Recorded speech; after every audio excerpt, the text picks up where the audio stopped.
They fined me for fishing in the lake behind my own house. Said it was a community resource. So I did what any logical person would do. I bought the entire lake.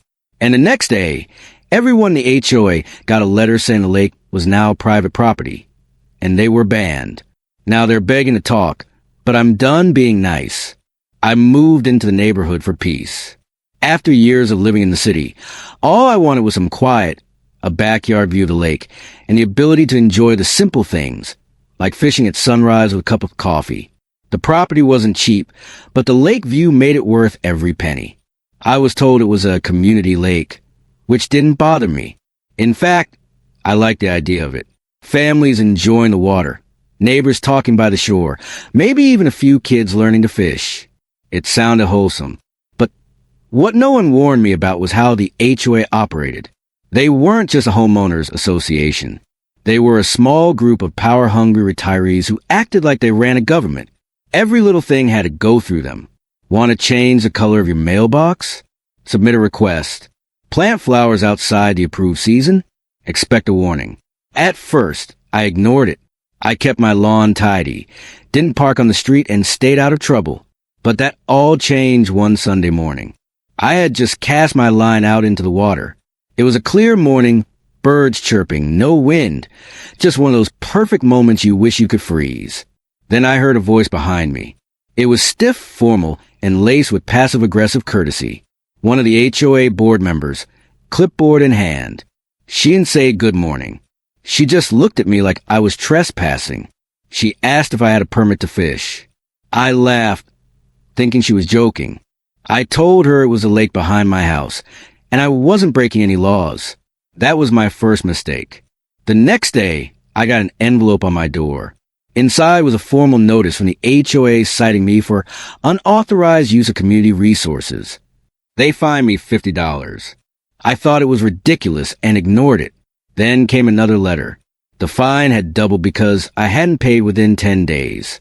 Now it was $100. They also included a copy of the HOA bylaws with a section highlighted that said fishing was only permitted during HOA-approved hours and with an HOA-issued fishing tag. I didn't even know that was a thing. No one had ever mentioned it during the sale or at any of the meetings I skipped. I went to the next HOA meeting to try and talk about it. I thought maybe I could explain things, work something out. But the moment I brought it up, the room went cold. The board wasn't interested in compromise. They weren't even interested in listening. One woman suggested I reread my homeowner's handbook. Another man said I should consider myself lucky the fine wasn't higher. When I pointed out that the lake was directly behind my property and that I wasn't disturbing anyone, they acted like I was challenging their authority.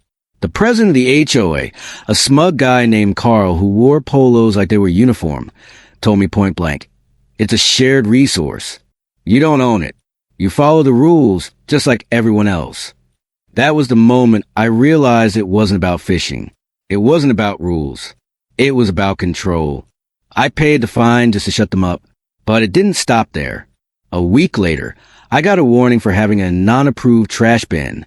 Then another for leaving my garden hose out after 6 p.m. I started to feel like I was being watched, like every small action was being monitored, and all because I dared to fish without their blessing. I talked to a few neighbors. Most were sympathetic, but afraid to speak up. One guy told me his wife cried for days after getting notice about their kids' toys being left in the front yard. Another woman said she was fined for having too many potted plants on her porch. Everyone had a story. Everyone had been hit at some point, but no one pushed back. They just paid the fines and kept their heads down. But I wasn't built that way. I didn't move out here to be bullied by a bunch of part-time dictators with clipboards. I started looking into things. I wanted to know more about the so-called community lake. Who actually owned it? Who had rights to it? And that's when I stumbled onto something that changed everything. The lake, as it turned out, wasn't owned by the HOA. It wasn't even part of their jurisdiction. It had been part of a larger private estate that went up for sale years ago and was split among several parcels. The HOA only managed the surrounding landscaping and walking paths, but the water rights themselves were still privately held. Even better, I discovered that the land deed and usage rights were quietly listed for sale through a local broker. It was one of those overlooked technical things no one paid attention to, except me. That's when the idea started forming in my head. If they were going to fine me for fishing on a lake they didn't actually own, what if I bought it? And just like that, the real plan began. The weeks that followed were worse than I imagined. The HOA didn't just stop at the fishing fine. It was like I had been put on some kind of internal watch list. Every few days, a new warning showed up taped to my door or shoved into my mailbox, always signed by the HOA board, always citing another ridiculous rule I supposedly broke. The first one was for my front lawn. They said it was 2 inches taller than the neighborhood standard.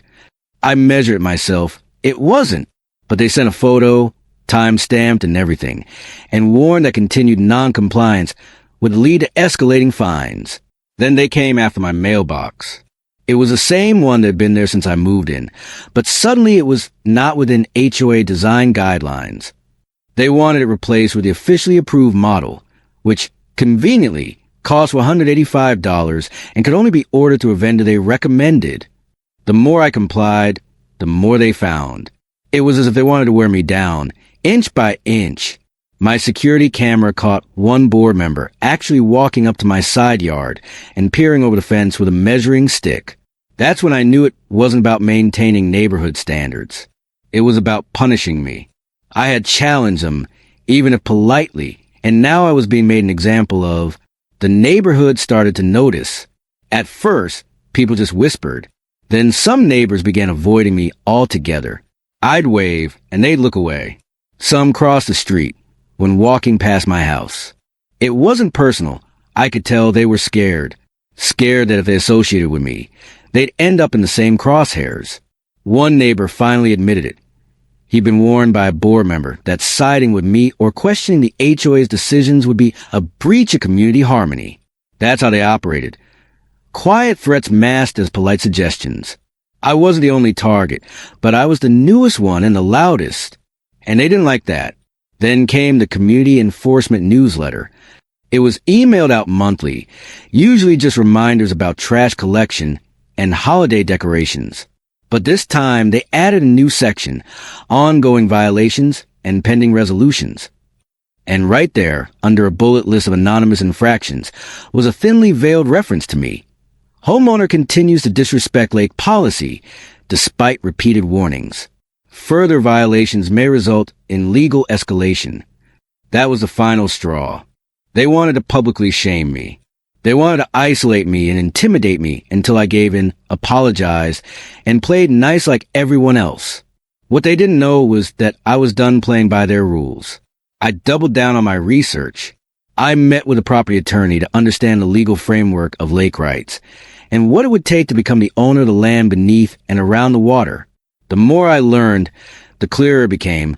The HOA had no actual legal claim over the lake. They managed a trail that curved around part of it, and that was it. The water rights were separate. The fish, the access, the land beneath the surface, all up for grabs. The attorney reviewed the listing I had found through the local broker.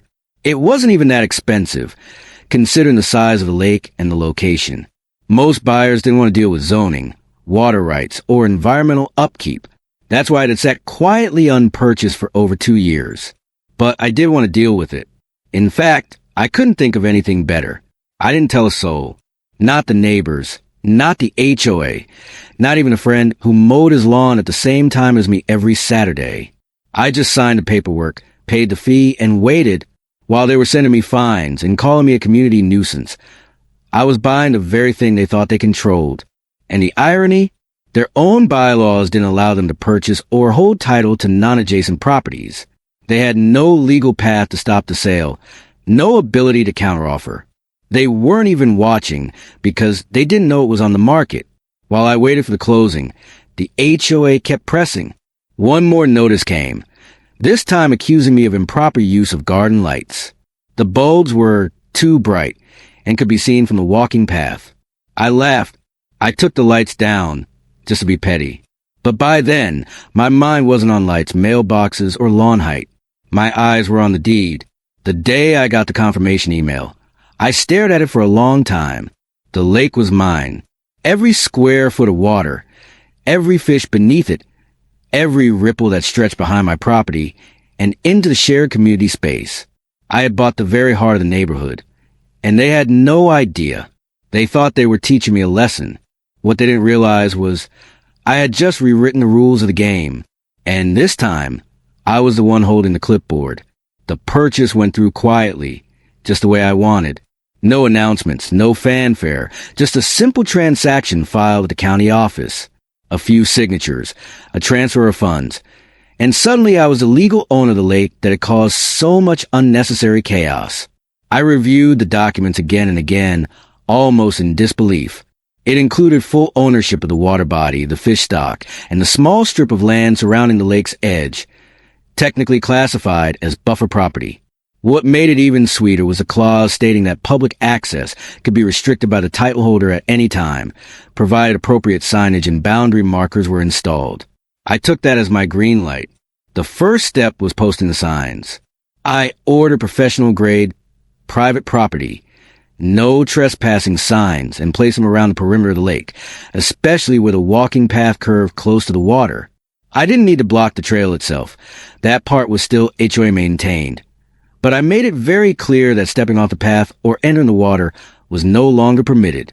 I even installed cameras to monitor any violations, not out of pettiness, but for legal protection. Everything had to be by the book. I wasn't doing this to create chaos. I was doing it to prove a point, one they refused to learn the easy way. Then came the letter. I drafted an official cease and desist notice addressed to the HOA board, informing them of the change in ownership.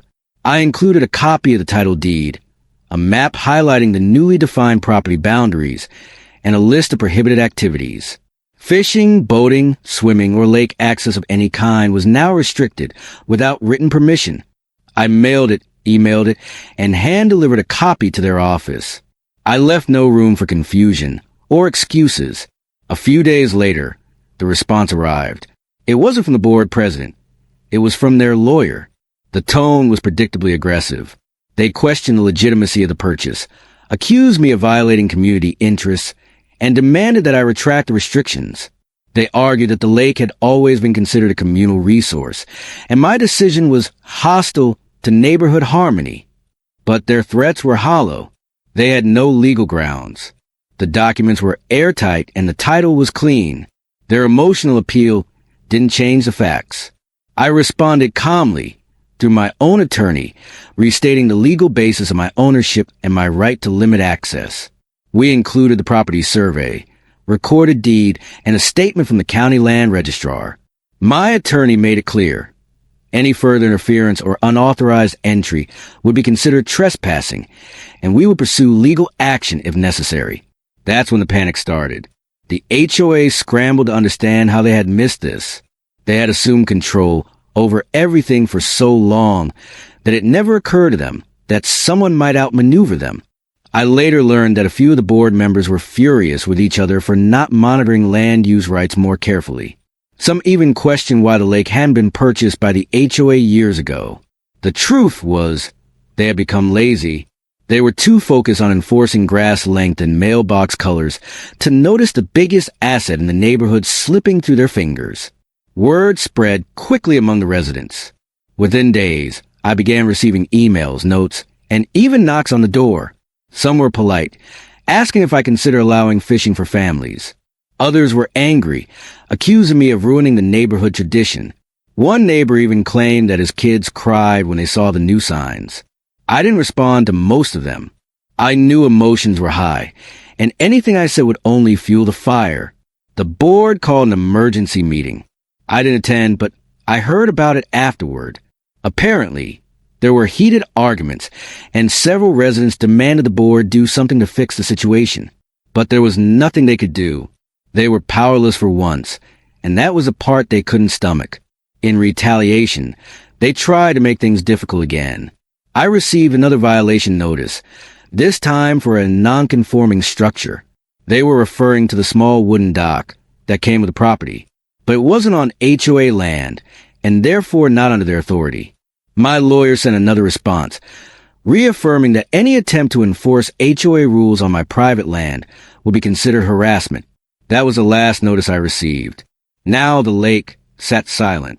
The benches it used to fill with families stood empty. The usual weekend buzz of kids playing near the water was gone. The HOA had created the conflict, and now they had to live with the consequences. I hadn't banned the neighborhood out of spite. I did it to show them what happens when control becomes more important than community. They had taken something as peaceful as fishing and twisted it into a power struggle. And I decided, if they wanted to treat the lake like a battlefield, then I'd make sure they lost the war before it even began. With the lake officially in my name, and the HOA backed into a corner, the next step was making sure the entire neighborhood understood the new reality. I wasn't looking for attention or applause. I simply wanted clarity. I wanted everyone to know the rules had changed, not because I was being petty, but because they had made it personal. So I took a calm, calculated approach. I had no interest in shouting matches or drama, just facts, boundaries, and consequences. First, I installed a professional gate and chain across the two main access paths that connected to the lake's edge. These paths had been casually used by residents for years, but they cut directly through what was now my private buffer land. The installation took 2 days, and I made sure everything was compliant with city regulations. No encroachment, no hazard, nothing illegal. I even added a keypad on one side, just in case I wanted to grant selective access in the future. But for now, it remained locked. Next, I had a large custom sign installed facing the main entrance of the walking trail. Bold, simple lettering read, "Private property, lake access restricted, entry by written permission only." Underneath, I had a legal disclaimer printed in small text citing the local municipal code that supported property rights enforcement. This wasn't just about deterrence. It was about demonstrating that every inch of this move had been done legally, smartly, and with precision. By the following weekend, the lake was quiet. No kids skipping rocks. No old men casting lines. No joggers stopping for a breather on the bench near the dock. The silence was deafening for some. I received a flood of calls and emails, most of which I ignored. But what caught my attention was the sudden about-face and tone from the HOA. They went from aggressive and dismissive to suddenly respectful, almost desperate. I got an official letter requesting a constructive conversation regarding shared access to community resources. They asked for a meeting. They offered to partner with me to maintain the lake. They even dangled the idea of a yearly maintenance stipend if I would consider reopening public access. But it was all too late. I knew exactly what they were doing. They weren't trying to fix things. They were trying to regain control. The same people who find me for fishing now want to negotiate because they no longer held the power. They were scrambling to restore the illusion that they ran the neighborhood, and I wasn't going to give that illusion back. In response, I drafted my own set of terms, not as a negotiation, but as a declaration. If any resident wanted access to the lake, they could apply for a seasonal permit through my private management company. There would be a background check, a liability waiver, and a $250 fee. Use of the dock would require an additional security deposit.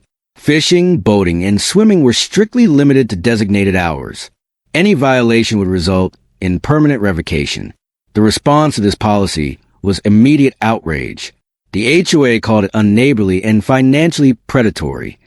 Some residents accused me of turning a peaceful lake into a private business. But they had missed the point entirely. This wasn't about money. This was about principle. They had treated me like a nuisance for quietly enjoying my backyard. They made fishing into a crime.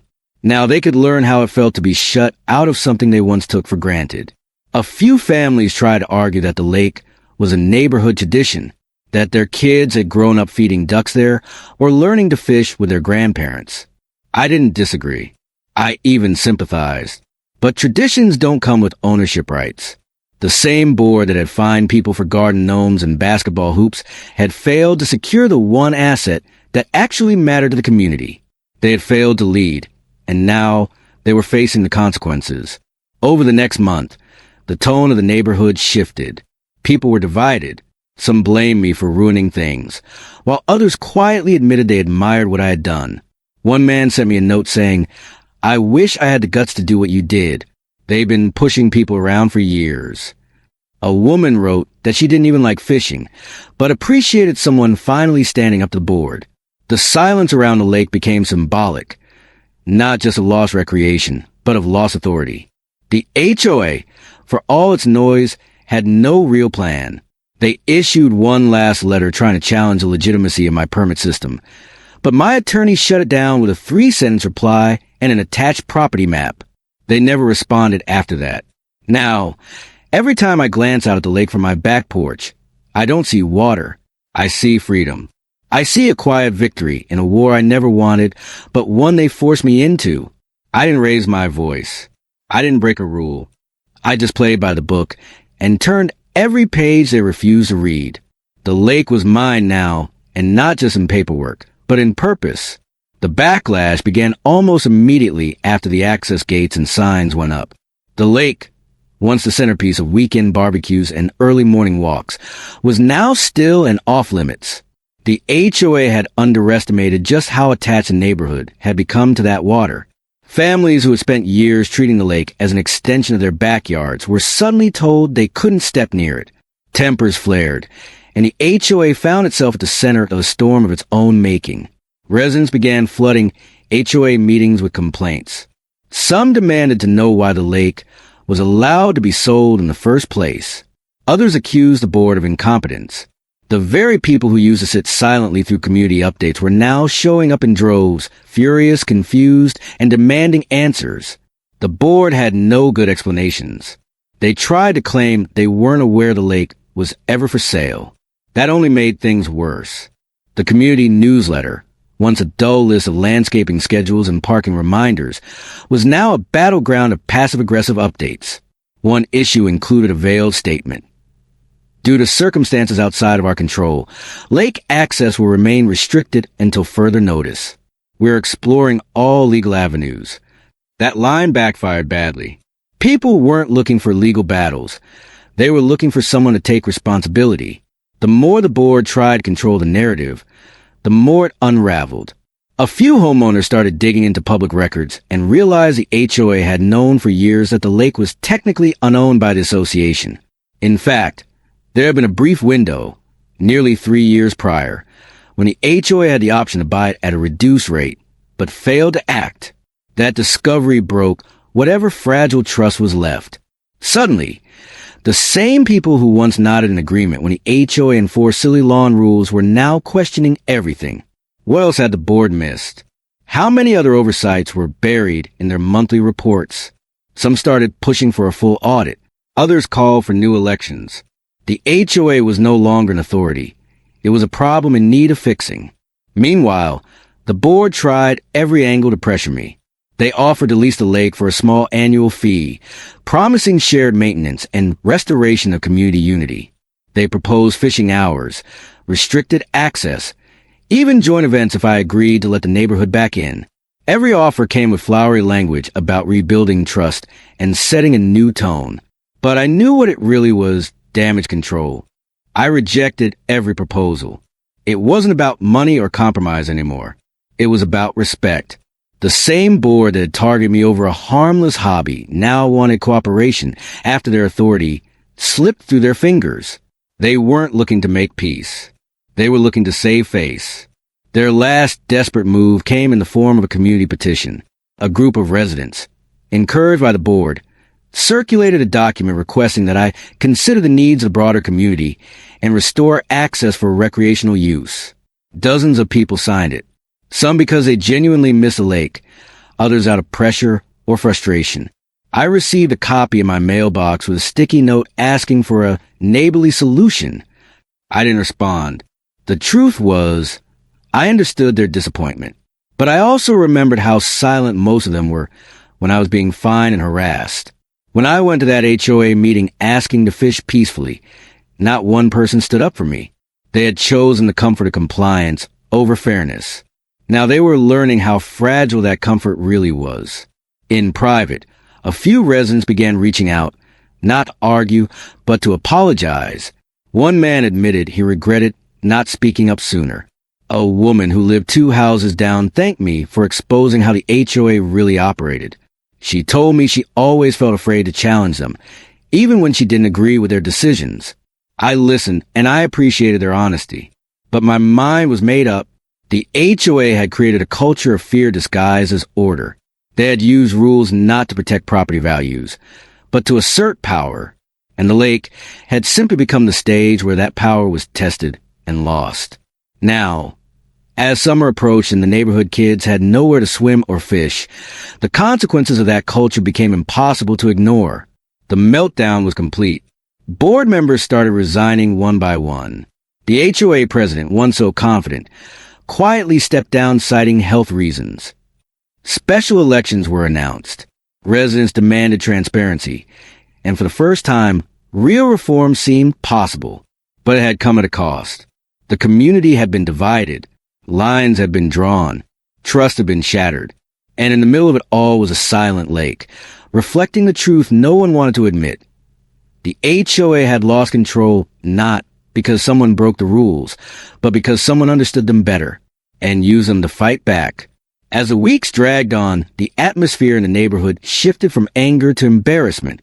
The lake, once the crown jewel of the community, now sat fenced off and silent, a daily reminder of the board's failure.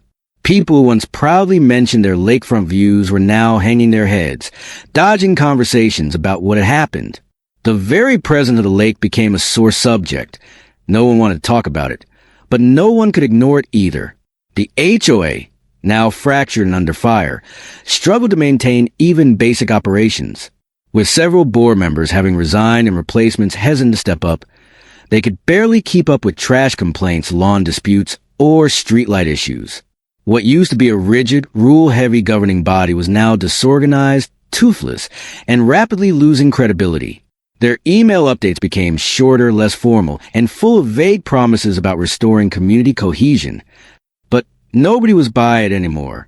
Meanwhile, I was no longer seen as a villain. Slowly, perceptions began to change. A few neighbors who had signed a petition against me now approached more humbly, some even asking if there was any way to regain access to the lake on a case-by-case basis. I told them the policy remained the same: written applications, seasonal permits, and strict rules. Some accepted the terms and followed through. Others chose not to, either out of pride or principle. But for the first time, I was being treated with respect instead of suspicion. The HOA, desperate to salvage what was left of its influence, made one final offer, a formal lease agreement. They proposed to pay an annual sum to regain limited community access to the lake.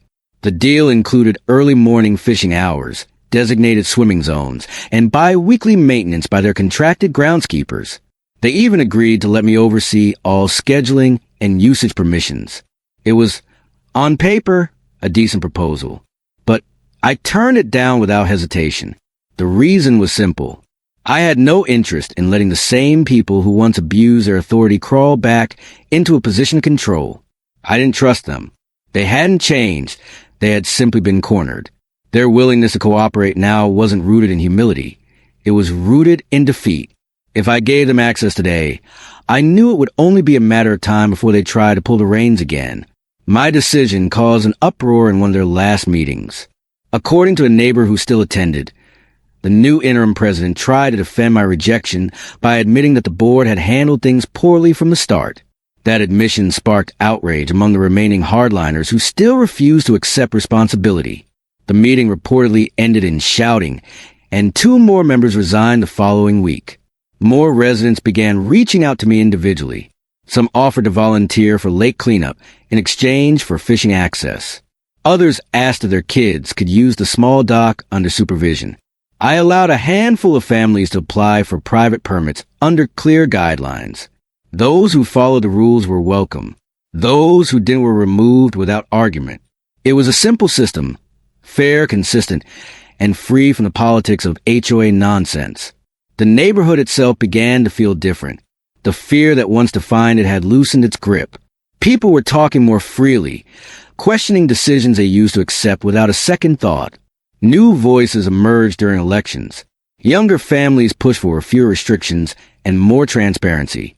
The rigid control that had defined the HOA for years was finally crumbling, replaced by a community that wanted something better. I didn't take joy in the chaos. I hadn't set out to punish an entire neighborhood, but I wasn't going to apologize either. What had started as a $50 fine had become a lesson in consequences. They wanted control, they got exposed. They wanted obedience, they got resistance. And in the end, they lost something far more valuable than lake access. They lost their grip on the people they thought they owned. Now, I walk around the lake on my own time, enjoying the calm water, the clean banks, and the privacy I had earned. I see the new signs posted, the trimmed hedges, the empty benches, and the space that now belongs solely to those who understand what respect really looks like. No more clipboards.